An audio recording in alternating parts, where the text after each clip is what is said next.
2-4 दिवसात ते इसका कारण यह है कि आकाश की अपेक्षा ये चारों स्थूल हैं और आकाश इनकी अपेक्षा सूक्ष्म है। ये चारों सीमित हैं, शांत हैं। शांत माने अंत है इनका, ये अंत सहित हैं। क्षय माने सहित और अंत माने अंत, पता ही है, अंत सहित है। और आकाश असीम है, अनंत है। आकाश का कोई अंत नहीं है। इन चारों भूतों में विकार होते हैं पर आकाश में विकार नहीं होता। आकाश निर्विकार है। आचार्य जी राम राम। क्या है तो उनका वो जाने, तो वो ऐसी बात हुई। अब क्या होगा भगवान जाने।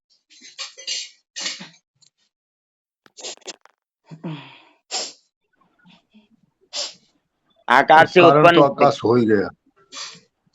हाँ, अच्छा। कारण आकाश है, ये कार्य है। कारण निर्विकार होता है और कार्य विकार होता है। अच्छा, तो फिर आगे लिखा है आकाश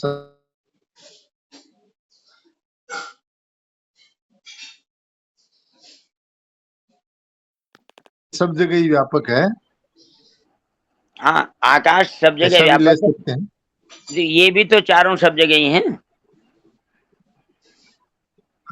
वायु, अच्छा ये भी वायु चारों सब सब जगह, जगह ही। वायु, अग्नि, जल और पृथ्वी, ये सब जगह नहीं है। क्यों अग्नि भाई? तो सब जगह है, जल भी सब जगह ही है क्या? वायु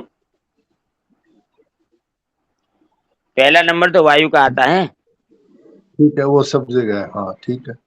आकाश से उत्पन्न होती है वायु भाई जी, वायु से उत्पन्न होती है अग्नि, अग्नि से उत्पन्न होता है जल और जल से उत्पन्न होती है मिट्टी अर्थात पृथ्वी। अच्छा, ये स्थूल हैं, एक से एक बढ़कर। स्थूल का मतलब दिखाई देते हैं।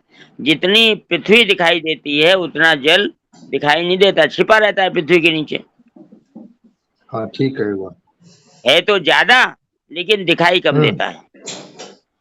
इसी तरह अग्नि जल से ज्यादा है लेकिन दिखाई कम देती है, छिपी रहती है।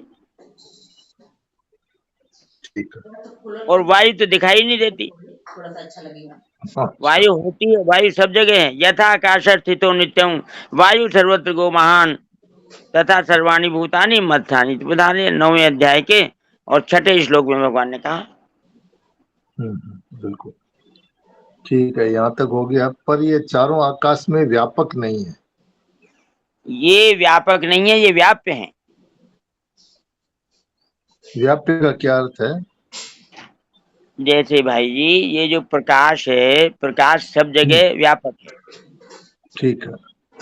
तो जो चीजें हैं वो व्याप्य हैं, जो दिखाई देती हैं प्रकाश में वो अच्छा। वो व्याप्य हैं। अब प्रकाश तो सब में है लेकिन ये जो चीजें हैं ये प्रकाश में थोड़ी है।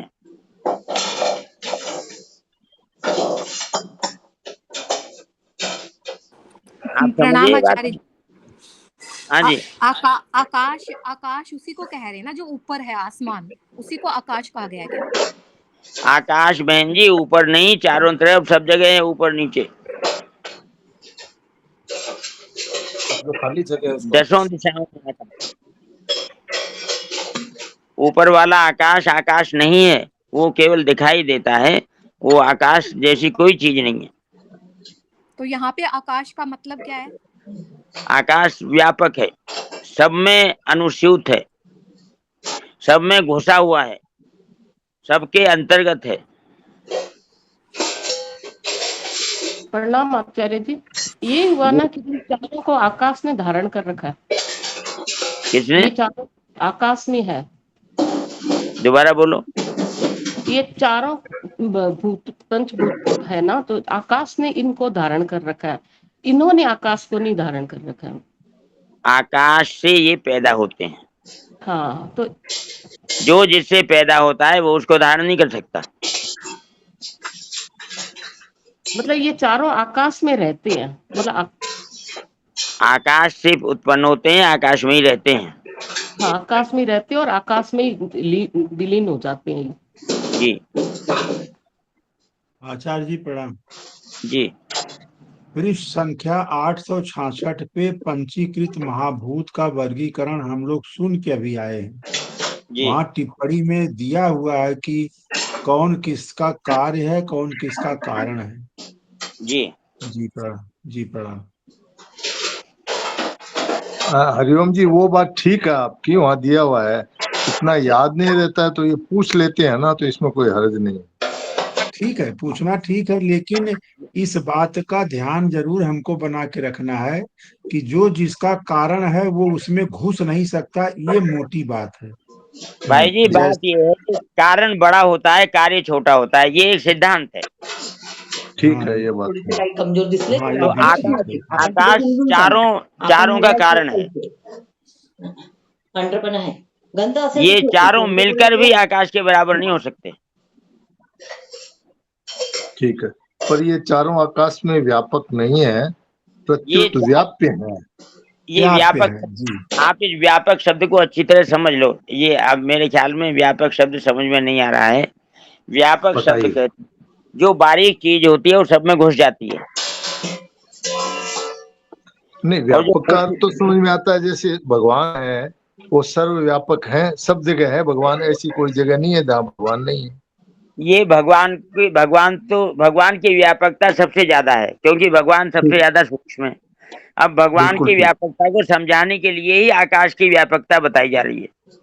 ठीक है, समझ में आ गया व्यापक तो। और प्रत्युत आचार्य ये जी इसमें चारों। एक बात और भी है भैया, इसमें एक बात हाँ और बोलिए। है कि भगवान की कोई सीमा नहीं है। आकाश की तो सीमा सृष्टि के अंतर्गत है, ब्रह्मांड में हो सकती है, संसार में हो सकती है, लेकिन परमात्मा की कोई सीमा नहीं है।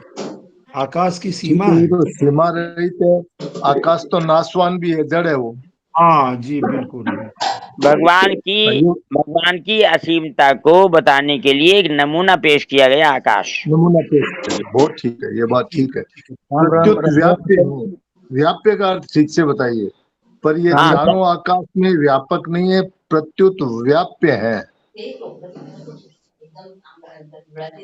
आप ऐसे समझिए हाँ भाई जी, जी, कपड़ा है और जल है। ठीक है। जल में कपड़े को भिगो दिया। ठीक है।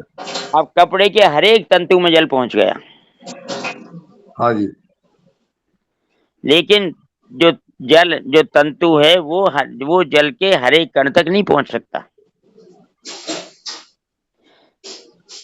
जल सूक्ष्म है और कपड़ा उसके मुकाबले स्थूल है। तो स्थूल जो है वो सूक्ष्म के अंदर प्रवेश नहीं कर सकता, और सूक्ष्म स्थूल के अंदर प्रवेश कर सकता है। अभी भी नहीं आई ठीक है, बात। जैसे फिर जैसे ठीक है, समझ में आ गया। आप प्रणाम फिर ये चारों आप ये ऐसा चारों समझो, आकाश में व्यापक नहीं है, प्रत्युत व्याप्य है। हाँ बताइए। जैसे बालू होती है भाई हाँ जी, बालू होती है ना गंगा जी के किनारे, हाँ, होती है ना। हाँ तो जल में रहती है बालू। हाँ हाँ। तो जल तो बालू के हर एक कण तक है, लेकिन बालू का हर ठीक, एक कण जल तक नहीं है। जल में ये नहीं है, बात ठीक है। ये बात समझने में नहीं आती, लेकिन जब बारीकी से सोचे तो समझ में आती है कि जल तो हमेशा ही गीला रहता है और बालू तो सूख जाती है। हाँ ठीक है, ठीक है। तो जल की व्यापकता ज्यादा है और बालू की जो व्यापकता है वो बहुत कम है, इसलिए बालू व्याप्य है और जल व्यापक है। ठीक है। प्रकाश हर चीज को दिखा देता है, लेकिन हर चीज प्रकाश को नहीं देख सकती। नहीं देख सकती, ठीक है। तो ये व्याप्य और व्यापक का भेद है। ठीक है जी, हाँ व्यापक बहुत बड़ा है और व्याप्य बहुत छोटा है। ठीक है, बिल्कुल। राम राम आचार्य जी, राम राम जी। हाँ, जैसे खंबे में भी तो आकाश है। आकाश सब जगह है, कोई जगह ऐसी नहीं है जहाँ आकाश ना हो। हाँ, वही मैं कह रहा हूँ, खंबे में भी आकाश है, दीवार में भी आकाश है, हर ठोस चीज में आकाश तो है ही है। यही बात है ना, आकाश आकाश जो है वो सब में है। हैं? आकाश के बिना कोई चीज संभव नहीं है। हाँ, ठोस चीजों में भी आकाश है। जी जी, खंबे में आकाश है। वो प्रहलाद जी महाराज ने कहा ना, भगवान खंबे में भी है। भगवान सब जगह है। ऐसे ही भगवान जो है वो सर्वत्र है, सब जगह है। वो खंबे में भी है, वो दीवार में भी है, वो पेड़ में भी है, वो कहाँ नहीं है। यही बात है। जी यही भगवान बात है। भगवान की जो व्यापकता है, तो इस व्यापकता को समझाने के लिए स्वामी जी ने यहाँ आकाश का ये दृष्टांत दिया है कि जैसे आकाश सर्वत्र व्याप्त है, ऐसे ही ये परमात्मा सब जगह व्यापक है।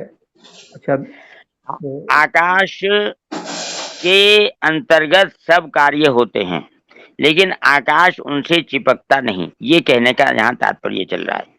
जी जी जी जी, हाँ। आकाश में लिप्तता नहीं होती। तो परमात्मा महाकारण है, मतलब आकाश कारण है जैसे इन चीजों का, तो परमात्मा तो सबके कारण है, तो वो महाकारण हुए। और ये हाँ, सब बाकी सब कार्य छोटा होता है और कारण बड़ा होता है। यही अभी कहना चाहते हैं। अभी समझने की दृष्टि से हम आकाश को बड़ा समझें और वायु, अग्नि और जल और पृथ्वी को छोटा समझें, तब बात समझ में आएगी। अभी भगवान को न मत लाओ बीच में। नहीं, ठीक है, वो तो भगवान तो सबके महाकारण है। वो तो भगवान को बीच में लाने की बात नहीं है। आखिर तो भगवान को ही बीच में लाना है। समझना तो एक परमात्मा को ही ना, जानना तो एक उसी को है। हाँ, एक दृष्टांत दिया जा रहा है, दृष्टांत को समझें तो फिर दृष्टांत समझ में आ जाएगा। ठीक है। आचार्य जी, फिर आकाश का मतलब खालीपन हुआ? आकाश का मतलब खालीपन है। पोलापन, खालीपन उसका डेफिनेशन हुआ। अवकाश को ही आकाश कहते हैं। अवकाश को, अच्छा ठीक अवकाश, है। एम्प्टीनेस, ठीक, जी जी पोलापन। ओके। आचार्य जो बादल का डिस्टेंस भी इसी में ही आता है क्या? जो बादल में मतलब आकाश में तो बादल है, बाकी बादल में आकाश नहीं है, वो भी इसी के अंतर्गत ही है क्या, या वो अलग है? वो वो, वो भी यही बात है, वो भी यही बात है। बादल में आकाश है, पर आकाश में बादल रहता है, लेकिन बादल में आकाश भी रहता है और आकाश में बादल भी रहता है। लेकिन आकाश बादल के बिना रह सकता है, लेकिन बादल आकाश के बिना नहीं रह सकता। ये बात है। हाँ जी, हाँ जी, अब प्रसंग में चलते हैं। चलो ठीक। कहाँ चल रहे थे?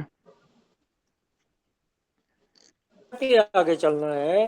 चारों आकाश में व्यापक नहीं है, प्रत्युत व्याप्य है। ये चारों आकाश के अंतर्गत है, यहाँ से चलना है। अच्छा अच्छा, ठीक है। इसका कारण यह है कि आकाश की अपेक्षा ये चारों स्थूल हैं। यहीं से पढ़ेंगे ना? नहीं, शुरू से इसे ही पढ़ो, नहीं जहाँ शुरू यथा सर्वगतम, थोड़ा सा ही तो है, थोड़ा सबको समझ में आ जाए। ठीक है, ठीक है। आकाश का कार्य वायु, तेज, जल और पृथ्वी है। अतः आकाश अपने कार्य वायु आदि चारों भूतों में व्यापक है, पर ये चारों आकाश में व्यापक नहीं है, प्रत्युत व्याप्य हैं। ये चारों आकाश के अंतर्गत हैं, पर आकाश इन चारों के अंतर्गत नहीं है। इसका कारण यह है कि आकाश की अपेक्षा ये चारों स्थूल हैं और आकाश इनकी अपेक्षा सूक्ष्म है। ये चारों सीमित हैं, शांत हैं, और आकाश असीम है, अनंत है। इन चारों भूतों में विकार होते हैं, पर आकाश में विकार नहीं होता। आचार्य जी, ये चारों सीमित है, शांत है। शांत का मतलब आपने बताया अंत है। हाँ, ये अंत सहित है, इनका अंत होता है। अच्छा, तो वहां भी तो आया है कि ब्रह्म जो है वो सम और शांत है। कहाँ का है? निर्दोषम ब्रह्म वो है ना श्लोक, कहाँ है वो तो मालूम नहीं, हो तो आप बताइए। वो भाई जी, वो वाला शांत बड़े शय वाला है, ये छोटे शय वाला है। अच्छा अच्छा, हाँ ठीक है, यही पूछना था। ये अंत के सहित वाला शांत है, और वो शांत शांति वाला शांत है। ठीक है, एकदम ठीक बात है, समझ में आ गया। सर्वत्रावस्थितो देहे तथात्मा नोपलिप्यते। जैसे आकाश वायु आदि चारों भूतों में रहता हुआ भी उनमें लिप्त नहीं होता, ऐसे ही सब जगह सब शरीरों में रहने वाला आत्मा किसी भी शरीर में लिप्त नहीं होता। आत्मा सब में परिपूर्ण रहता हुआ भी किसी में घुलता मिलता नहीं, वह सदा सर्वदा सर्वथा निर्लिप्त रहता है, क्योंकि आत्मा स्वयं नित्य, सर्वगत, स्थाणु, अचल, सनातन, अव्यक्त, अचिंत्य और अविकारी है। दूसरे अध्याय का 24वां 25वां श्लोक इसको बता रहे हैं।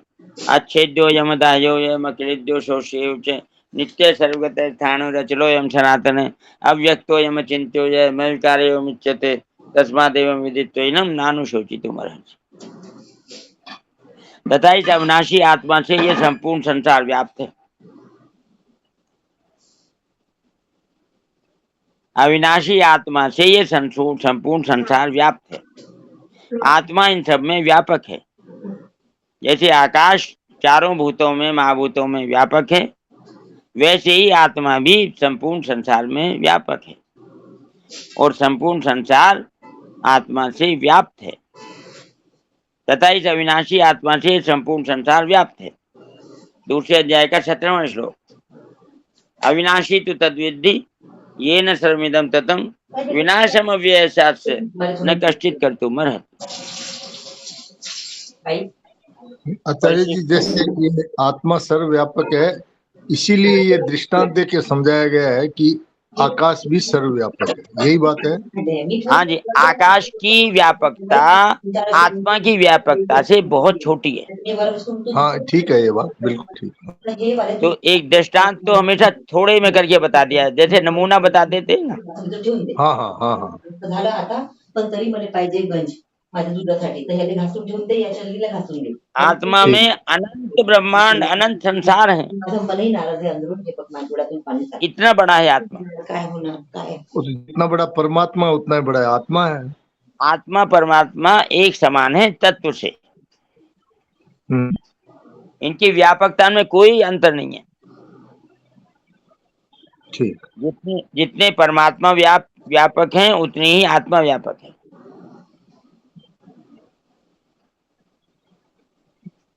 और ये जो इसमें नित्य, सर्वगत, स्थाणु, अचल, सनातन, अव्यक्त, अचिंत्य, ये माने इसको गुण तो नहीं कह सकते आत्मा के, ये नहीं गुण स्वरूप ही है।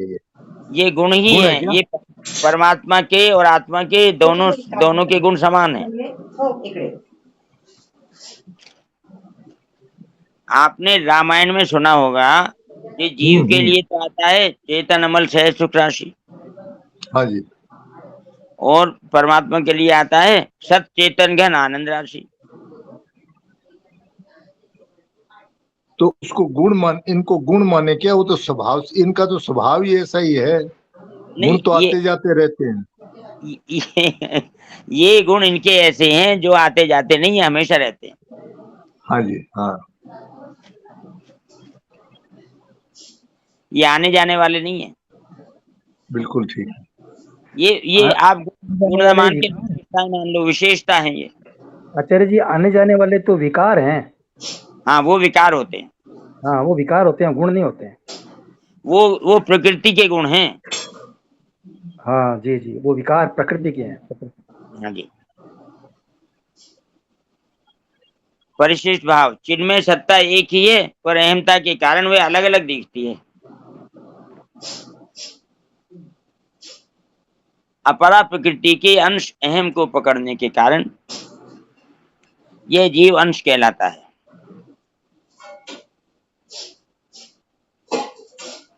अपरा प्रकृति के अंश अहम को पकड़ने के कारण ही यह जीव अंश कहलाता है। अपरा प्रकृति का अहम तो पता ही है सबको। भूमि रापो नलो वायु खम मनो बुद्धि अहंकार में अहंकार और अहम एक ही बात है। प्रकृति में वो अहंकार है और जब उसको ये जीव पकड़ लेता है तो अहम बन जाता है, मैं कहने लगता है उसको। फिर ममैवांशो जीवलोके जीवभूत सनातन, 15वें अध्याय का 7वां श्लोक। अगर ये अहम को ना पकड़े तो एक सत्ता ही सत्ता है। सत्ता अर्थात होनेपन के सिवाय सब कल्पना है। एक होनापन ही असलियत है, बाकी सब बनावट। वह चिन्मय सत्ता सब कल्पनाओं का आधार है, अधिष्ठान है, प्रकाशक और आश्रय है। उस सत्ता में एक देशीयपना नहीं है। वह चिन्मय सत्ता सर्वव्यापक है। संपूर्ण सृष्टि, क्रियाएं और पदार्थ उस सत्ता के अंतर्गत। सृष्टि तो उत्पन्न और नष्ट होती रहती है, पर सत्ता ज्यों की त्यों रहती है।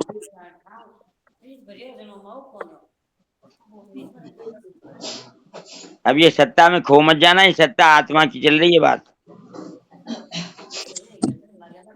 तात्पर्य है कि जिनमें सत्ता न शरीरस्थ है और न प्रकृतिस्थ है। सत्ता न शरीर में स्थित होती है न प्रकृति में स्थित होती है, प्रत्युत आकाश की तरह सर्वत्र स्थित है। अर्थात वह संपूर्ण शरीरों के सृष्टि मात्र बाहर भीतर सर्वत्र परिपूर्ण है।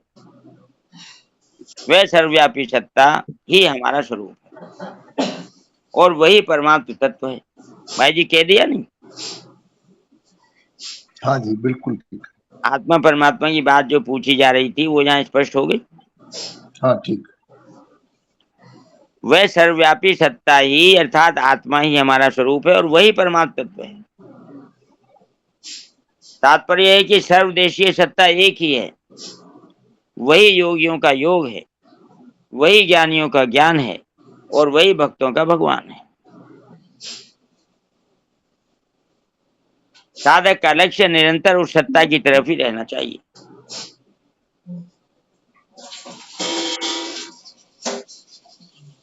सत्ता में एक देशीयता अहम के कारण दिखती है। वह अहम सुख लोलुपता पर टिका हुआ है। साधन करते हुए भी साधक जहां है वहीं सुख भोगने लग जाता है। सुख संगेन बदनाती, 14वें अध्याय का 6वां श्लोक कहता है, जहाँ पे सत्य गुण की बात चली है कि सत्य गुण सुख के साथ बांधता है। यह सुख लोलुपता गुणातीत होने तक रहती है। अतः इसमें साधक को बहुत विशेष सावधान रहना चाहिए और सावधानी पूर्वक सुख लोलुपता से बचना चाहिए।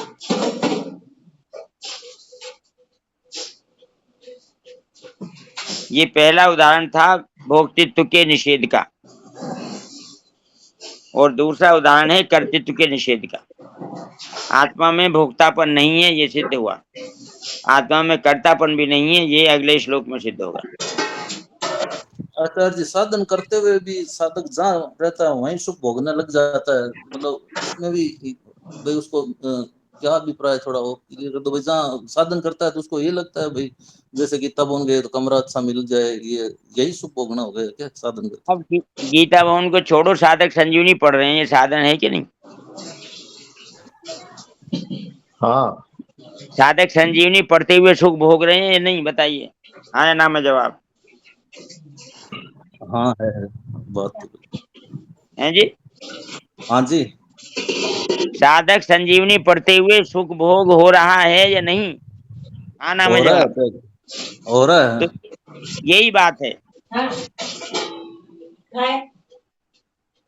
साधक जहाँ साधक संजीवनी पढ़ते समय एक जिज्ञासा जैसे शांत करने की इच्छा हो रही है कि क्या है, मैं मेरा जीव जो है वो मैं कौन हूँ, मेरा जिज्ञासा स्वरूप अलग बात है जी। जिज्ञासा अलग बात है और सुख भोग अलग बात है।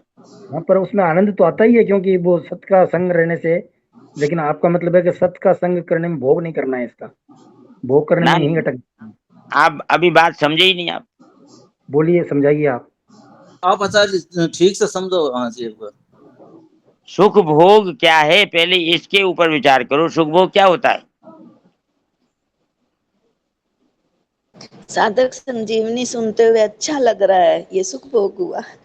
अच्छा लग रहा है और ये बना रहे, और मैं कभी करूं कभी ना करूं, कोई फर्क नहीं पड़ता। ठीक बात, बिल्कुल सही। मैं जब चाहे छुट्टी कर लूं, जब चाहे ना खोलूं मोबाइल, और जब चाहे कहीं चला जाऊं, ये सुख भोग है। कंटिन्यूटी जहां टूटी वो सुख भोग की उसमें कारण है।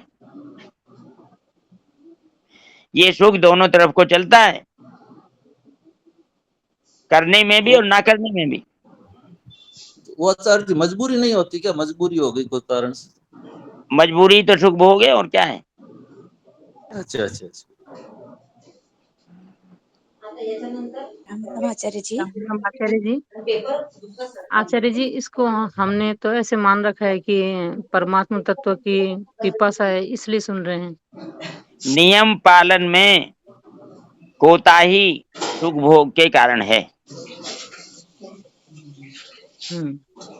जी। आपने कोई नियम बना लिया, कोई प्रण कर लिया, कोई व्रत ले लिया, अब उसमें जो ढिलाई है वो सुख भोग ही तो है।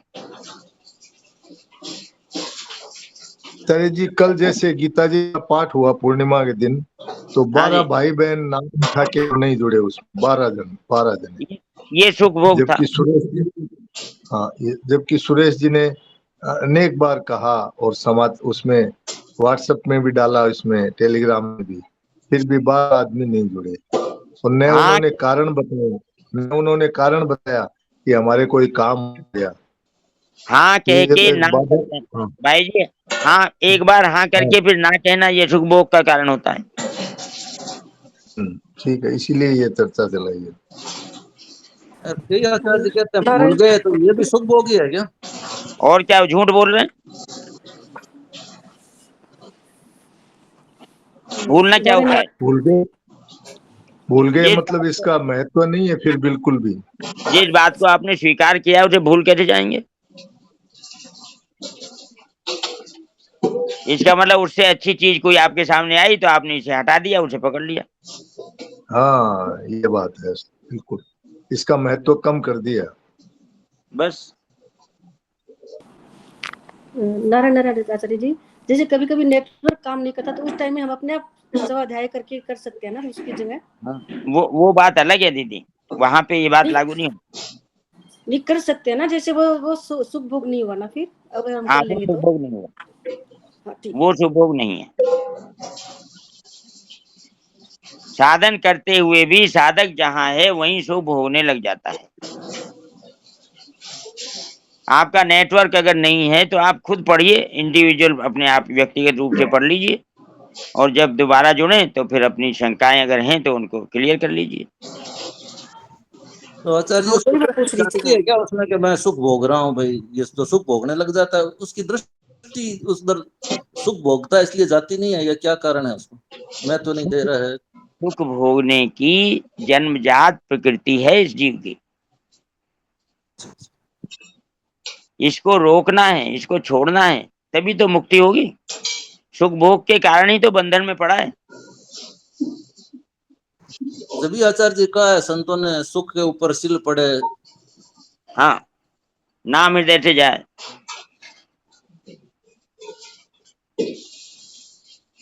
आचार्य जी, ये जो साधन है वो छोड़ने के लिए पकड़ा है। बलिहारी व दुख की पल पल नाम जपाए। हाँ, क्या पूछ रहे थे आचार्य जी? हाँ, ये जो जितने भी साधन हैं जो हमने पकड़े हुए हैं वो छोड़ने के लिए ही पकड़े हैं।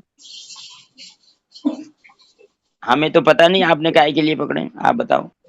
परमात्मा प्राप्ति के लिए पकड़े हैं, पर ये छूटने हैं। छूटना अलग बात है, छोड़ना अलग बात है। तो ये छूटेंगे, परमात्मा प्राप्ति हो जाएगी तो छूट जाएंगे। जी। परमात्मा प्राप्ति से पहले छोड़ दोगे तो सुख भोग होगा। सर की यही बात हुई, जब तक बांध नहीं टूटे तब तक शांति से नहीं बैठना। बस। हाँ? और जब तक एक लक्ष्य की प्राप्ति, अरे हाँ वो याद करो, हनुमान जी जब गए हैं लंका में तो हनुमान जी के वाक्य को याद करो, राम काज कीने बिना मोहि कहाँ विश्राम। तो आचार्य जी जब ये बांध हम नहीं बनाया, ये टूट जाएगा तो सारी लहर तो एक ही तरफ जाएगी, फिर तो कहीं कुछ और रहेगा ही नहीं, एक ही एक दिखाई देगा, देखो, सारा संसार वही जब दिखाई जब देगा। हम कुछ वही तो हम कुछ प्राप्त करने के लिए कुछ कार्य शुरू करते हैं, अगर हाँ प्राप्ति से पहले कार्य छोड़ देते हैं तो प्राप्ति छूट जाती है, और अगर प्राप्ति हो जाती है तो कार्य छूट जाता है।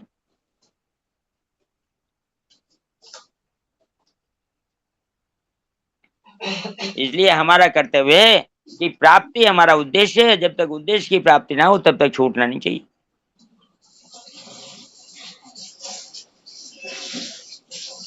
जैसे लौकिक छूट जाए लेकिन अंदर से वो नहीं छूटना चाहिए, अपना साधन जो चलता दोनों रहता है। तरफ दोनों ही नहीं छूटना चाहिए। हाँ नहीं, कोई कारणवश जैसे नेटवर्क कम है और है तो अपने मतलब इसमें लगे ही रहो, उसको मतलब गैप मत दो, खालिस्तान मत दो उसको। मैंने कहा नेटवर्क नहीं है तो आप अपने आप व्यक्तिगत रूप से पढ़िए, ये नहीं कि नेटवर्क नहीं है तो आज पढ़ा ही नहीं। तो अपना नेटवर्क नहीं टूटना चाहिए। हाँ, अपना जो अभ्यास है उसमें गैप नहीं आना चाहिए।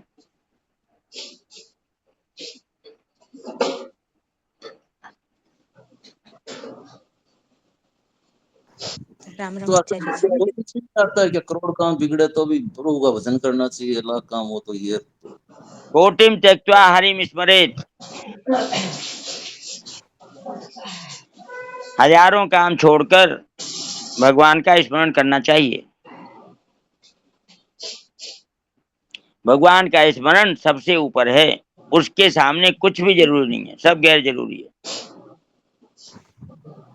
तो पहले वो भूमिका बताने के लिए बता रहे हैं कि 100 काम छोड़ के भोजन और 1000 काम छोड़ के स्नान करना चाहिए, ये क्या लाख काम करोड़ काम ऐसे। हमको यहाँ पहुंचना है, मंजिल ये है कोटिम त्यक्त्वा हरिम स्मरेत। बिल्कुल। अगर भगवान का भजन छोड़ता हो तो खाना भी छोड़ दे, दान भी छोड़ दे, और जो जो कहा है सब छोड़ दे।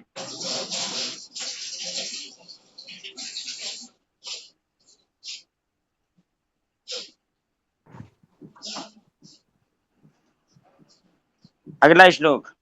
हाँ जी हाँ जी। पूर्व श्लोक में भगवान ने आत्मा में भोक्तृत्व का अभाव बताया, अब आगे के श्लोक में आत्मा में कर्तृत्व का अभाव बताते हैं। यथा प्रकाशयत्येक कृत्रम लोकमिमं रवि, क्षेत्रम क्षेत्री तथा कृत्रम प्रकाशयति भारत।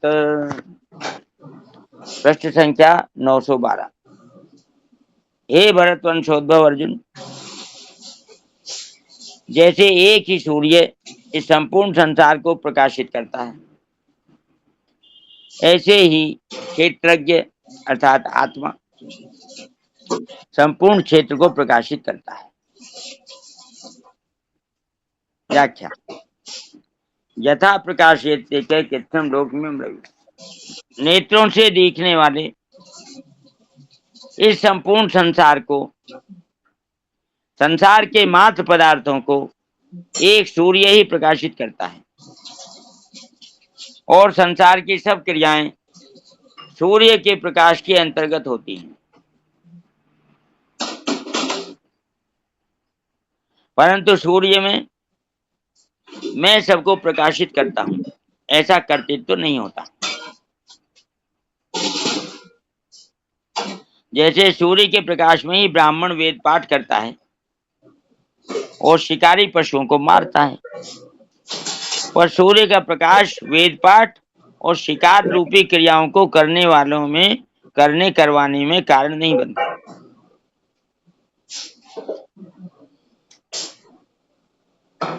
यहाँ लोक शब्द मात्र संसार का है, 14 भुवनों का वाचक है। कारण कि मात्र संसार में जो कुछ भी चंद्रमा, तारे, अग्नि, मणि, जड़ी बूटी आदि में प्रकाश है, वे सब सूर्य का ही है। सूर्य सबके प्रकाशक हैं।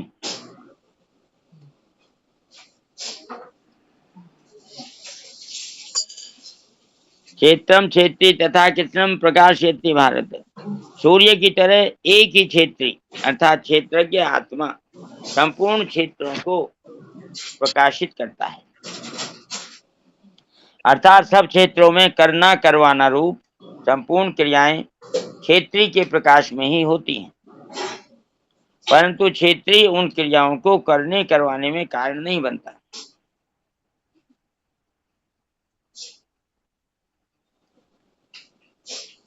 पहले आकाश से उदाहरण दिया, अब सूर्य भगवान से उदाहरण दे, सूर्य से समझा रहे हैं। जैसे सूर्य सबको प्रकाशित करते हैं, लेकिन सूर्य अपने आप को न प्रकाशक मानते हैं और न सूर्य के प्रकाश में कोई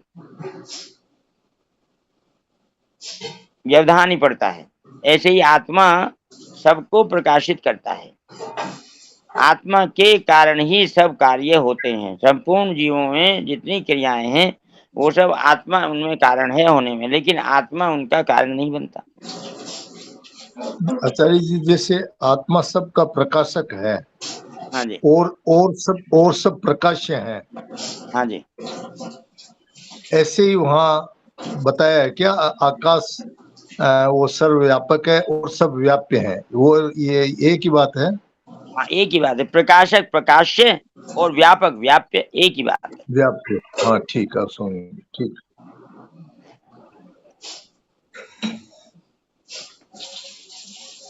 सूर्य तो केवल स्थूल संसार को ही प्रकाशित करता है और उसके प्रकाश में स्थूल संसार की क्रियाएं होती हैं।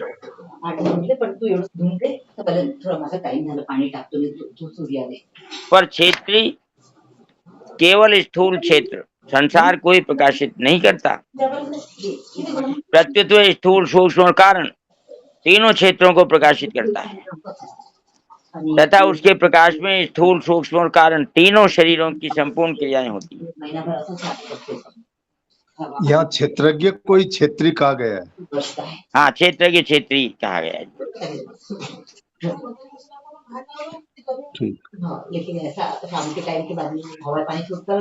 जैसे संपूर्ण संसार को प्रकाशित करने पर भी सूर्य में सबको प्रकाशित करने का अभिमान नहीं आता और तरह तरह की क्रियाओं को प्रकाशित करने पर भी सूर्य में नाना भेद नहीं आता।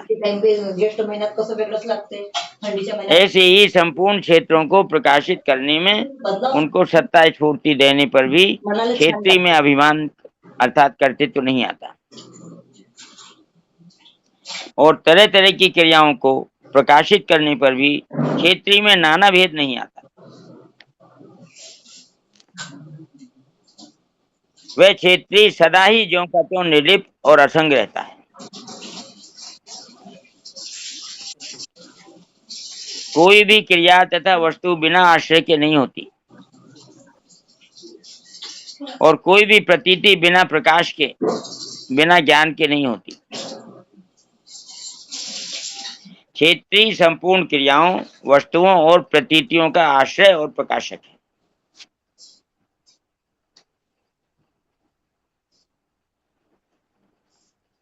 परिशिष्ट भाव। प्रणाम आचार्य। ये नाना भेद नहीं आता, नाना भेद का क्या अभिप्राय है? देखो, सूर्य अलग अलग थोड़ी हो जाते हैं, सूर्य तो एक ही रहता है।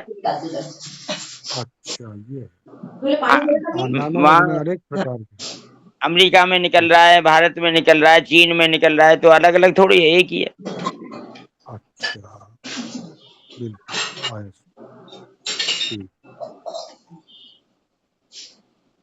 परिशिष्ट भाव। जैसे सूर्य संपूर्ण जगत को प्रकाशित करता है,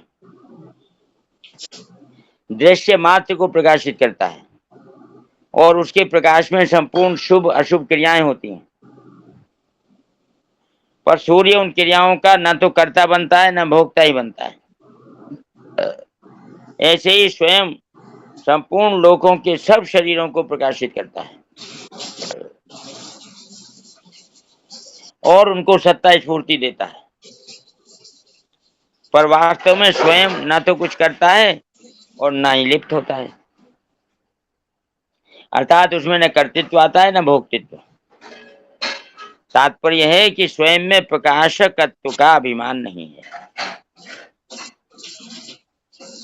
आचार्य जी यहाँ सूर्य का दृष्टांत दिया है, किंतु हाँ जी। स्वामी जी महाराज यहाँ लिखते हैं कि सूर्य संपूर्ण जगत को प्रकाशित करता है हाँ जी।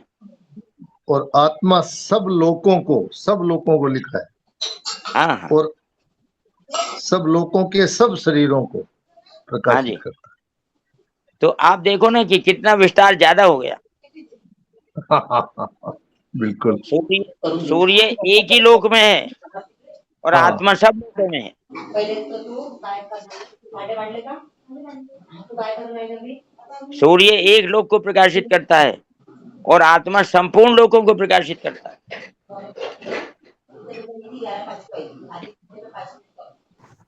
जैसे एक बोरी की एक चीनी की बोरी में से एक परखी निकाल के देखी जाती है, ऐसे ही आत्मा का, सूर्य का और आकाश। आचार्य जी वहाँ ये भी तो आया है कि जो हजारों सूर्य एक साथ प्रकाश देने पर भी उस परमात्मा का प्रकाश प्रकाशित नहीं होता उसी से है। अंदाजा लगता है कि कितना बड़ा है सूर्य, कितना छोटा के सामने। हजारों सूर्य एक साथ प्रकाशित हो तो भी उसके मुकाबला नहीं कर सकते।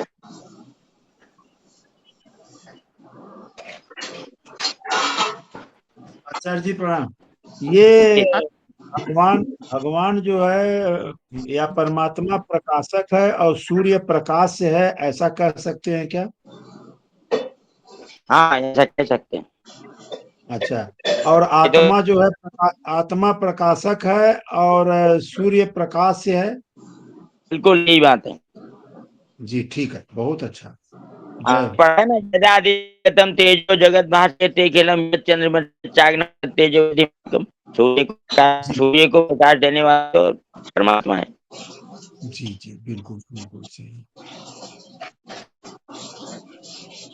आचार्य जी खाली इस एक लोक के सूर्य को नहीं, अनंत जो सूर्य है अनंत ब्रह्मांडों में, वो सबको तो आत्मा प्रकाशित करती है। हाँ हाँ, आत्मा सबका प्रकाशक है। आत्मा संपूर्ण लोकों का प्रकाशक है और सूर्य एक लोक का प्रकाशक। बहुत अच्छा। क्योंकि आत्मा सर्वगत है। आचार्य जी आत्मा सर्वगत है। आत्मा जो है, हाँ बोलिए बोलिए। आत्मा सर्वगत है, इसलिए आत्मा सर्वगत है, इसलिए वो प्रकाशित करती है सब संपूर्ण क्षेत्रों को, संपूर्ण ब्रह्मांड को प्रकाशित करती है। आत्मा जो है वो एक जैसी नहीं है। बिल्कुल ठीक बात, सर्वगत है। आचार्य जी आत्मा सर्वगत स्थाणु अचल होते हुए भी परमात्मा का एक विभूति है क्या? देखो, जब तत्व की बात आएगी तब वो दोनों एक ही हैं। अच्छा, जब सामर्थ्य की बात आएगी तब विभूति है। ओ, सामर्थ्य में विभूति हो गई। जी बिल्कुल। विभूति तो है ही है महात्मा गुणाकेश है, आया ना, है महात्मा गुणाकेश है, विभूति तो है ही आत्मा। राम राम जी। भगवान ने कहा है ना, है महात्मा गुणाकेश है। हाँ हाँ, बिल्कुल ठीक कह रहे हो भाई जी। राम राम।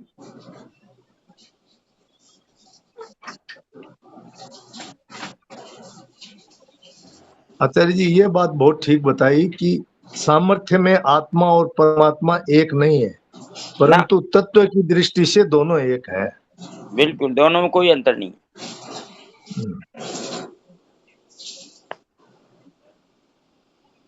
वही हमारा स्वरूप है। हाँ जी। और हम भटकते हैं इन तुच्छ पदार्थों के लिए।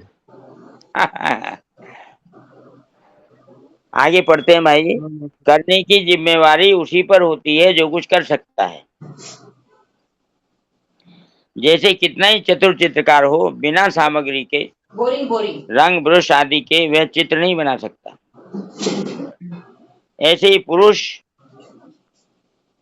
अर्थात चेतन बिना प्रकृति की सहायता के कुछ नहीं कर सकता।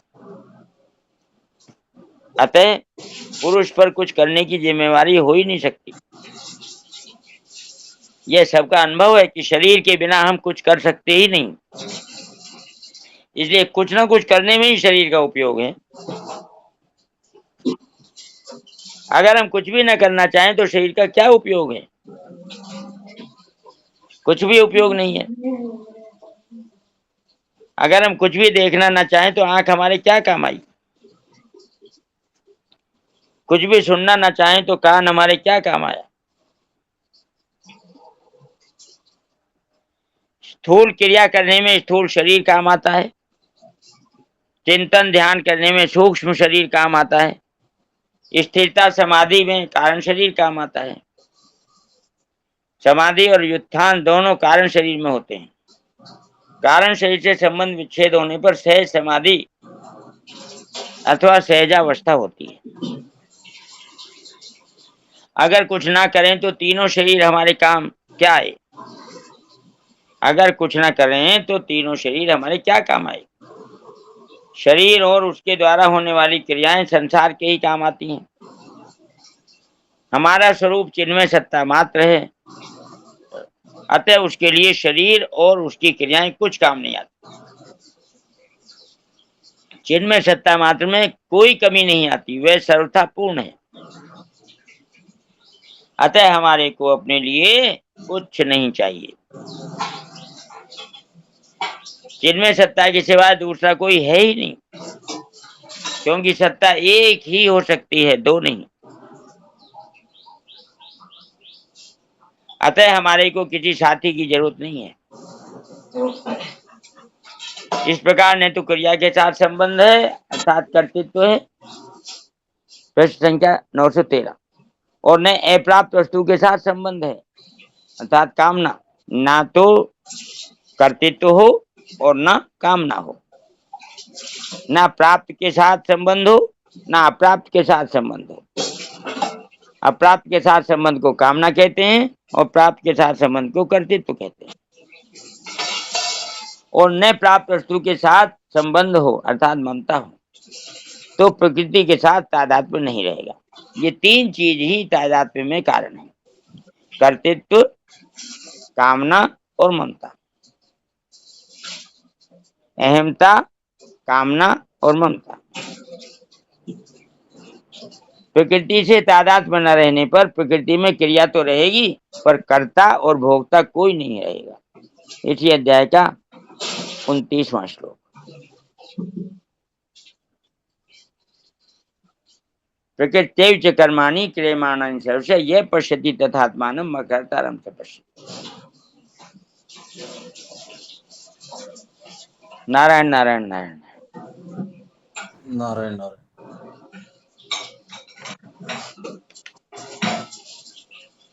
कोई बात समझ नहीं पूछनी होता आचार्य जी, हृदय है भी जो तो पड़ा है। आचार्य जी प्रणाम।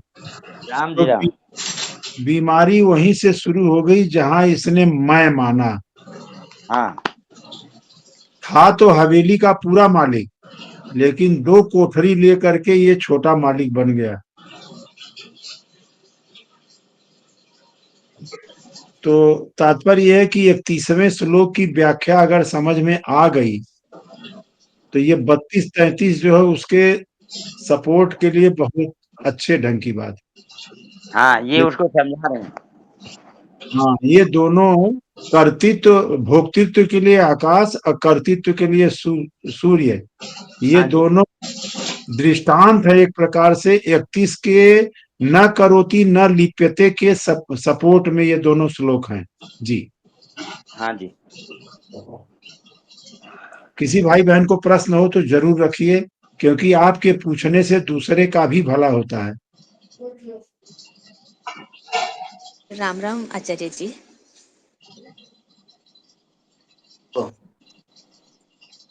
राम राम, आवाज आ रही है क्या? सुन रहे हैं। हाँ, मैं कह रही थी कि अभी इतना पछतावा होता है कि आचार्य जी हमने अपना जीवन ऐसे ही मतलब इतना गमा दिया। अभी मतलब ऐसे साधक संजीवनी से पढ़ते हैं कि भाई आगे का जीवन पछतावा ना करो, सुधर जाएगा। तो बस इसी पे ही थोड़ा सा हमें भरोसा हो रहा है बस। हाँ जी आचार्य जी, बहुत अच्छी बात है। बहन जी, ये आपका भाव बहुत पूज्य भाव है। भगवान कहते हैं शरीर छूटते समय भी ये भाव आ जाए तो भी कल्याण। हम लोग तो अभी पता नहीं कितना बाकी है, इसके पहले इस पारायण में, यज्ञ में, हवन में शामिल हो चुके हैं जी। जी जी राम राम जी। भतमाल जी भाई जी कुछ हाँ जी भतमाल जी, एक मिनट प्रीति जी, भतमाल जी कुछ पूछ रहे हो क्या? म्यूट खोला था। हाँ जी हाँ ठीक है प्रीति जी पूछो, आप वो गलती से खोल गए हो। हाँ जी आचार्य जी, मैं तो सत्संग में प्रेजेंट नहीं थी, लेकिन मैं आखिरी में जो बहन ने पूछा वो मेरा भी वैसे ही भाव रहते हैं। तो मैं स्वामी जी के सत्संग में अक्सर बोलती हूँ कि चलो अब रास्ता पकड़ लिया है तो अब हम भी पहुंच जाएंगे, हो जाएगा। तो 2-3 यंग साधक गीता भवन की 2-3 ऐसी यंग साधिकाएं मुझे बोली तुरंत कि दीदी ऐसे मत बोलो, धीरे धीरे करेंगे, तत्परता से करना है। स्वामी जी हर सत्संग में बोलते तुरंत करना है, तत्परता से करना है। और ज्ञानाग्नि अंदर से जल गई है, यदि प्रज्वलित हो गई है कि मुझे कल्याण करना है, तो वो ज्ञान से पूरे पूर्व संस्कार आपके भस्म होके आपको तुरंत भी भगवत प्राप्ति हो सकती है। एक छोटी सी साधिका ने ये बात मुझे गीता भवन में बोली थी। राम राम। साधन में शिथिलता कभी नहीं आने देनी चाहिए।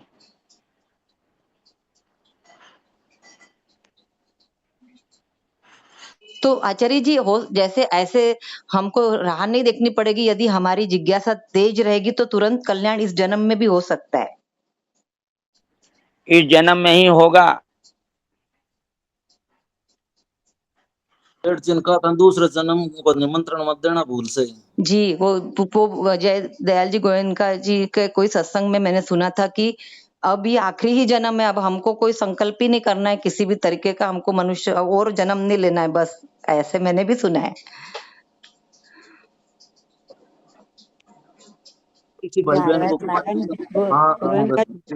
गोयनका जी तो बोलते थे कि ये आखिरी पहला जन्म यही है, ऐसे भी उन्होंने कहा है। ये सही है क्या भैया? नारायण नारायण। हाँ जी बिल्कुल बिल्कुल यही बात है ना, उन्होंने तो ये मतलब मैंने कहीं पढ़ा था कि उन्होंने ये कहा कि आखिरी और पहला जन्म और आखिरी जन्म यही है। ये ठीक है भैया? दीदी ऐसे ही बात है। आखिरी और पहला कैसे, मैं समझा नहीं, मुझे नहीं समझा क्लियर।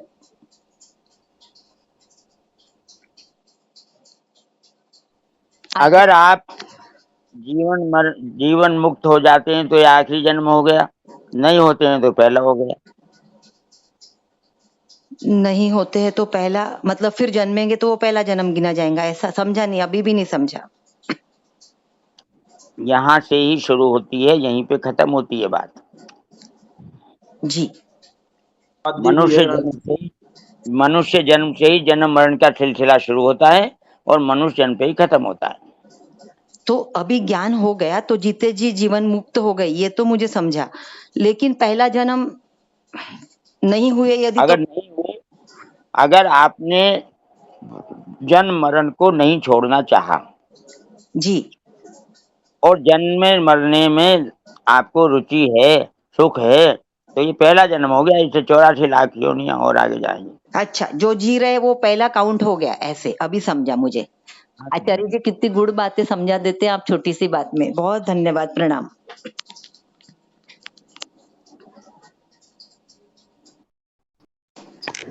मैं पद सुनाऊं? एक मिनट और किसी को पूछ लेते हैं। हाँ जी भैया एक तो हमारा काम कर दीजिए। आज एक बहुत विलक्षण वाणी लगी थी कि जीने की इच्छा मरने का भय, तो जरा कमल भाई को खोजने की कोशिश करिएगा, 2 सत्र बाकी है। नहीं, इसको जरूर आज खोजेंगे। आज तो इस बात पे पूरा प्रवचन था, बहुत ही सुंदर था। तो कमल भाई बहुत बढ़िया से, और महाराज जी जैसे आचार्य जी ने कहा ना कि तत्काल मुक्ति, करण निरपेक्षता से तत्काल मुक्ति, तत्काल कल्याण, न जीने की इच्छा रह जाएगी न मरने का भय रह जाएगा। तो वही है कि आदि जन्म। हाँ, ये काम करेंगे दिनेश भाई जी। कोई कारण से कमल भाई जी नहीं जुड़ेंगे तो 10 मिनट आज शाम वाले सत्र में आचार्य जी समझाएंगे। कमल भाई जी बिल्कुल जुड़ेंगे तो बिल्कुल। ठीक है। हाँ नहीं जुड़ेंगे तो आचार्य जी को तो हम लोग पकड़े ही है। हाँ जी, और किसी भाई बहन का हो नहीं तो फिर अब समय हो ही रहा है। पकड़ सकते हैं भाई जी, जैसे हाँ ये पहले तो महाश्री का प्रवचन सुनो आज का, और बाद में भाई ना ये हनुमान प्रसाद जी पोद्दार भाई जी का प्रवचन सुनना। दोनों का मिलान इतना बढ़िया है, मैंने आज दोनों ही सुने थे, तो मतलब उससे बहुत ज्यादा शिक्षा मिलती है। बहुत बढ़िया बात, बहुत अच्छी बात। हाँ जी, कल्याण कुमार जी, आप क्या कह रहे थे? डॉक्टर साहब से भी हम लोग कर सकते हैं। हाँ जी, हाँ जी, ठीक है, देख लेंगे जैसे समय होगा। हाँ, तो कौन सविता अरोड़ा जी कह रहे थे क्या? कौन कह रहे थे भजन पद सुनाने का? जी जी। हाँ, सुनाओ जी, सुनाओ।